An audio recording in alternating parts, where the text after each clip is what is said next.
Hey guys, this is Cell Division and Cyclic Dependent Kinase by Ruha, Emily, Nithya, BJ, and Alex. So, controlling the growth of cells in the body is extremely important. Examples of cell growth regulation is seen in tissue cells lining the intestine, which renew constantly in order to make up for the cells lost during digestion. Regulation is also seen in mature cells such as nerve cells and muscle cells, which are not renewed but rather stuck at the G1 phase, also referred to as the G0 state. Cell growth is also a response to environmental conditions.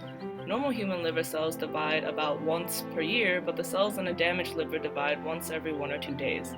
Also, unicellular organisms such as bacteria, archaea, and yeast divide faster if the environment is rich with nutrients.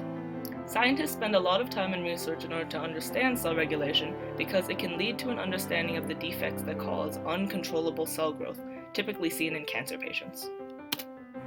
MPF, a mitosis regulator, brings the cell to the M phase, which includes both mitosis and cytokinesis.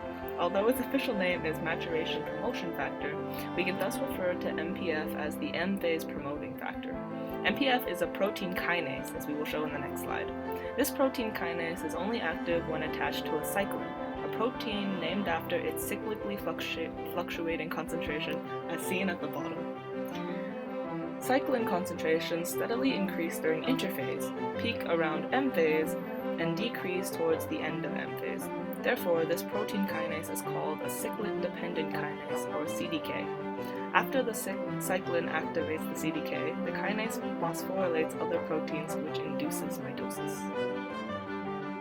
Through this phosphorylation, MPF promotes the fragmentation of the nuclear envelope during prometaphase and also plays a role in the chromosome condensation and spindle formation during prophase. Other effects of MPF phosphorylation can be shown here. MPF deactivates itself by initiating a process that destroys its cyclin. The cell cycle must go through checkpoints, or critical control points that regulate the cycle. A lack of a checkpoint could lead to a development of a tumor, as the cell would keep dividing, creating a mass of cells. There are 3 critical checkpoints found in the G1, G2, and M phases respectively. The G1 checkpoint is most important in determining whether or not a cell will continue on to the G2 phase or exit to the G0 phase, a non-dividing state. There are many factors to consider before a cell cycle can continue. In order to pass this checkpoint, a cell must be the proper size, have the proper nutrients, have growth factors or signal molecules from other cells, and must not have damaged DNA. If there is damaged DNA, P53, which we will discuss later, will pause the cell cycle until the damage is repaired or cause the cell to go into cell suicide, known as apoptosis, if the damage is irreparable. The G2 checkpoint will stop the cell cycle if the chromosome replication was not properly completed or if DNA is damaged. Such factors lead to dephosphorylation and the inactivation of MPF, which we know would inhibit mitosis. The M checkpoint occurs during metaphase. This checkpoint will stop the cell cycle if not all chromosomes are properly attached to the mitotic spindle fibers. In this manner, the metaphase checkpoint can delay anaphase until all kinetochores are properly attached to the mitotic fibers. If this checkpoint did not exist, the chromosomes could possibly separate improperly, and the daughter cells would not have the proper amount of chromosomes during anaphase. Welcome to the world of Minecraft. So my group left the editing to me, so I can basically do whatever I want. Object to this. So I am going to explain the cell cycle through Minecraft, yeah. Emily, if you're seeing this now, I apologize, but yeah, okay, moving on. So here we have a 3D representation of the cell cycle on a molecular level. Now we learned how the cell splits. We learned that it splits through mitosis, however we didn't learn specifically how mitosis itself works. And that's where cell signaling comes in. So here we have a CDK, or a cyclin-dependent kinase. Now, the key phrase here is cyclin-dependent, because this kinase is useless without cyclin attached to it. So then I'll explain these torches later on. So, as we move through S phase, so we have an almost constant amount of cyclins in the cell, throughout, regardless of when you are. However, Eventually, well look, a cyclin shows up. Now cyclins continue to be produced throughout the S phase, and they continuously just build up. They continue, more and more cyclins show up. Ignore the sun. Until eventually, that is surprisingly slow, okay, forget that. They continue to build up, and then you enter G2 phase. Now in G2 phase, the cyclins continue to build up until eventually they bind with the CDK to form a maturation promoting factor, or an MPF. Now I'll explain those torches I pointed out earlier. So here, these are two phosphorylated amino acids, THR14 and TYR15. Now these two, because these two are phosphorylated, they're actually holding back the kinase from doing anything. So actually, a protein, or a molecule called CDC25 will come, and it will dephosphorylate the kinase. So as you can see, the phosphor goes from there to onto that. And later, another molecule will come and phosphorylate the kinase in another area. It'll phosphorylate the THR161 on the kinase, and this activates the kinase in order so that it can now do it can move on to the next stage. So after all that happens, it reaches the G2 checkpoint, which Emily talked about earlier, and now we are in M phase. Now the MPF can interact with various proteins inside the cell. Now, depending on which kinase this is, it'll interact with different proteins, but the bottom line is, eventually once it exchanges phosphors with various other molecules, it will be reverted to its original state and disconnect with the cyclin.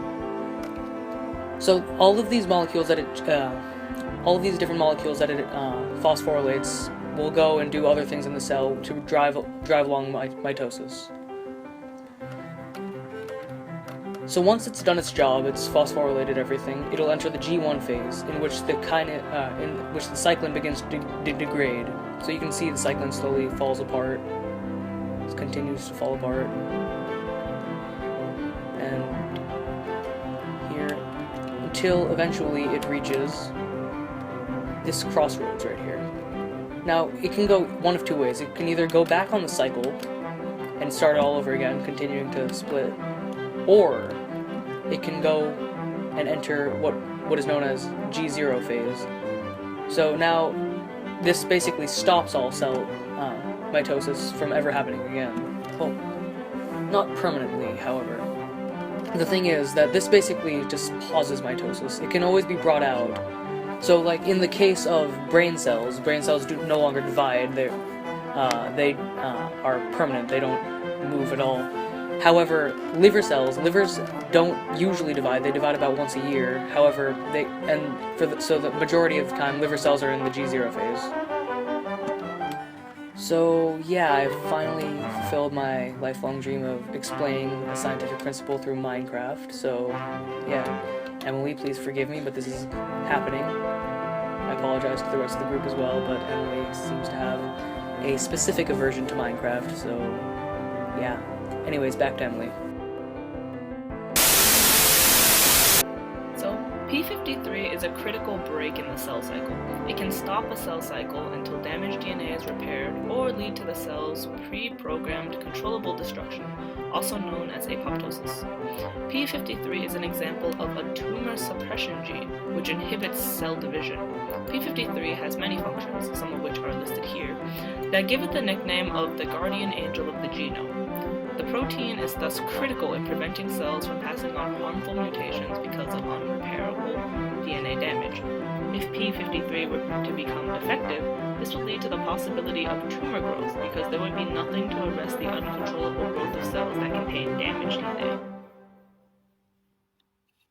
Cancer-causing genes are called oncogenes, which are the results of mutations in the normal version of cellular genes known as proto-oncogenes.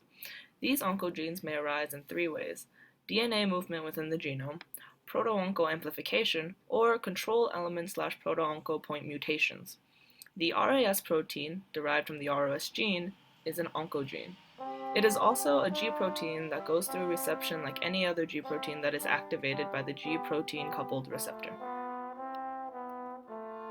For a refresher on reception involving G proteins, a signal molecule binds to the G protein coupled receptor, thus activating it and causing the G protein to become activated through the displacement of GDP with GTP.